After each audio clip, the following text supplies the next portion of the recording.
Arwa, Arwa, arwa, Kwika mwana, akakorokisi. Kwika mwana, akakorokisi. Je sais pas quoi dire. Alors, on continue parce que vraiment, c'est une histoire, moi, qui dépasse mon entendement. Alors, on a un gars qui s'appelle Emilio Bossi, qui a écrit un bouquin, Jésus-Christ n'a jamais existé. Et c'est un livre qui a été écrit en 1914. En quoi et pourquoi est-ce que Emilio Bossi nous explique que Jésus-Christ n'a jamais existé? Hein? Aucun historien contemporain n'a parlé de ce personnage. D'accord? L'histoire n'a conservé sur Jésus-Christ aucun document. Écoutez bien, hein, c'est ça le problème. C'est ça le problème. L'histoire n'a conservé sur Jésus-Christ aucun document, aucun témoignage, aucune preuve qui établisse la réalité de sa personne, la vérité de son existence humaine. Jésus n'a laissé aucun témoignage. Lui-même n'a jamais rien écrit. La vérité, Socrate non plus n'a rien écrit, s'étant contenté du seul enseignement oral. Mais entre Socrate et le Christ, il y a 3 différences capitales. La première est que Socrate n'enseigna rien qui ne fût rationnel, ou mieux encore, humain, tandis que le Christ a peu de vérité humaine, mais là beaucoup de fables merveilleuses. La seconde est que Socrate apparaît dans l'histoire uniquement comme un être naturel, tandis que le Christ n'a été et n'est connu que comme un être surnaturel. La troisième est que Socrate eut pour disciples des personnages historiques qui rendent témoignage de son existence, tels que Xénophon, Aristippe, Euclide, Phédon, Échine et le divin Platon. Voilà. Tandis que de tous les prétendus disciples du Christ, il n'en est pas un qui nous soit connu autrement que par les documents suspects de l'Église, comme fut connu leur maître.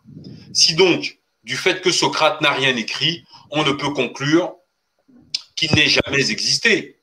Et la conclusion de la non-existence de Jésus s'impose, au contraire, à titre de présomption, du fait que ce dernier, vivant 5 siècles plus tard, n'a laissé aucune écriture. Alors, c'est intéressant qu'il parle de Socrate, et nous apprenons ici notamment que Socrate n'a laissé aucun écrit.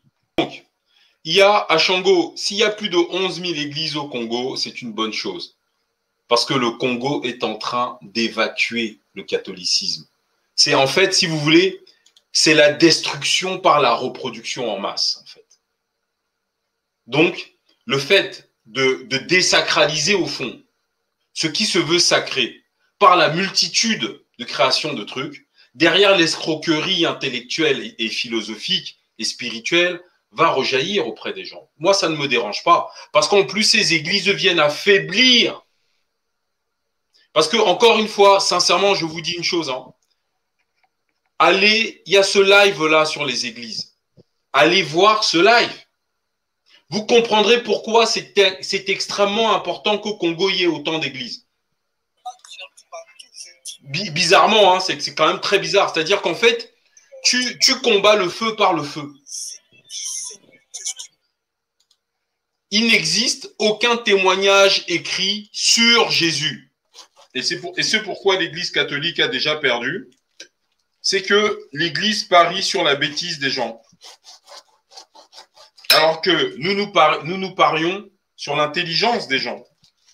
Et effectivement, s'il n'y a pas des voix qui s'élèvent comme la nôtre, s'il n'y a pas la science, il faut savoir que l'Église catholique a interdit pendant des siècles que soit étudiée dans les universités européennes toute autre discipline que la Bible. Hein. On va rester sur notre champion. Hein. Tu fais fort là. Tu fais fort, tu arrives à me choquer en tant que non-croyant. J'imagine un croyant. J'ai dit quoi? J'ai dit quoi de mal? Notre champion, tu as dit. Bah oui. Non mais tu arrives à me choquer, donc imagine un croyant. C'est la première fois que j'entends quelqu'un appeler Jésus un champion. Mais c'est notre champion. Ah oui, C'est tout juste. on a civilisé des gens, on a tué des gens contre leur plein gré à cause de Jésus. Donc on en a tué du monde. Hein. C'est tout juste une ironie, quoi. C'est une ironie, en fait.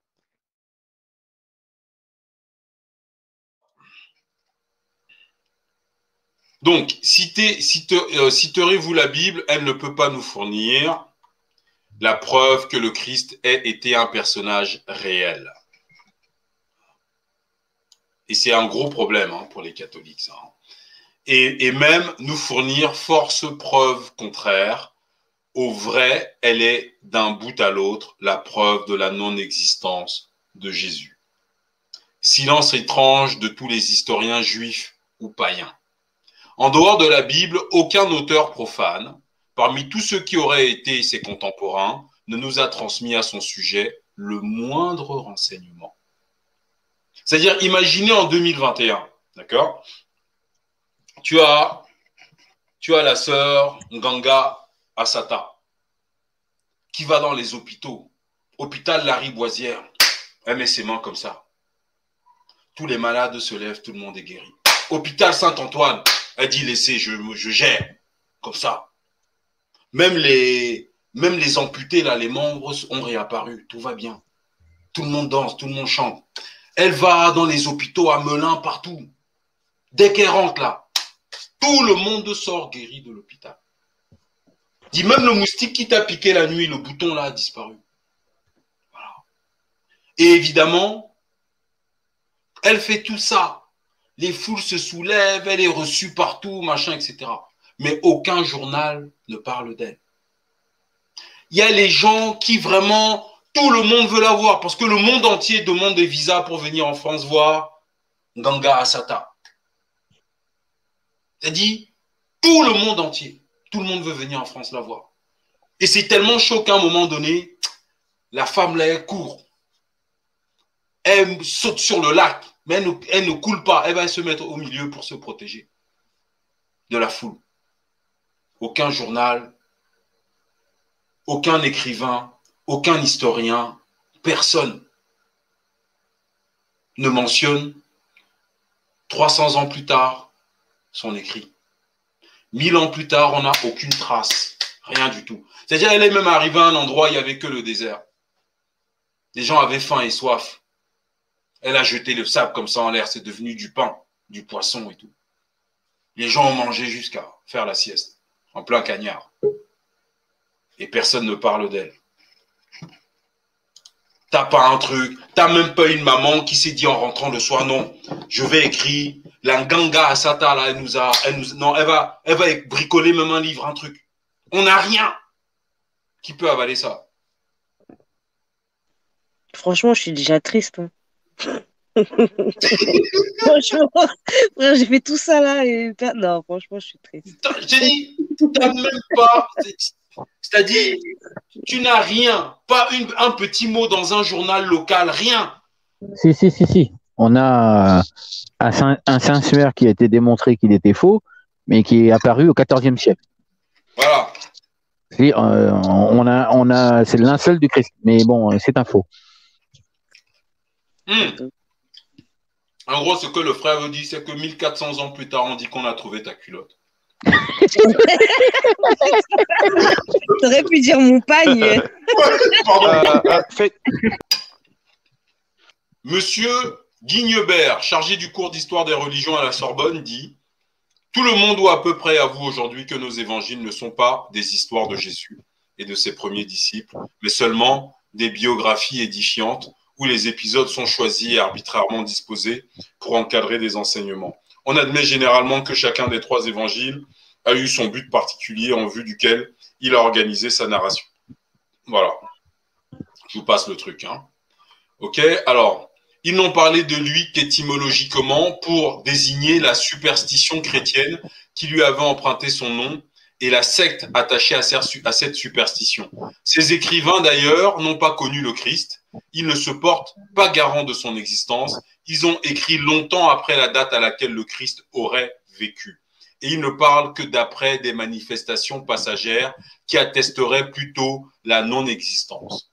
Ernest Renan, le plus grand des historiens critiques de Jésus, qui a eu le tort de présenter sa vie de Jésus comme une biographie, alors qu'elle n'est qu'un ingénieux roman, est pourtant obligé de remarquer le silence de l'histoire sur son héros. Les pays grecs et romains n'entendirent pas parler de lui. Son nom ne figure dans les auteurs profanes que 100 ans plus tard, et encore d'une façon indirecte, à propos des mouvements séditieux provoqués par sa doctrine ou des persécutions dont ses disciples furent l'objet. Dans le sein même du judaïsme, Jésus ne fit pas une impression bien durable. Philon, mort avant l'an 50, n'a aucun soupçon de lui. Joseph, né en l'an 37 et écrivant sur la fin du siècle, mentionne son exécution en quelques lignes comme un événement d'une importance secondaire. Voilà, c'est marqué là, dans l'énumération des sectes. Voilà, voyez? Philon, il est où? Pardon, Joseph qui est né en 37 après Jésus-Christ. Voilà. Écrivant sur la fin du siècle, mentionne son exécution en quelques lignes, comme un événement d'une importance secondaire. Oui. Fétiche, il faut dire aussi que les historiens du moment, ne font aucune mention de ce monsieur. Il n'existe pas. Mais c'est ce qu'il nous dit. Il n'existe pas. Oui. C'est ce que ma lecture là, nous enseigne. Aucun historien qui est contemporain, qui a vécu en même temps que Jésus ne parle de lui. Arwa, Kuika mwana akakorokisi, Kuika mwana akakorokisi.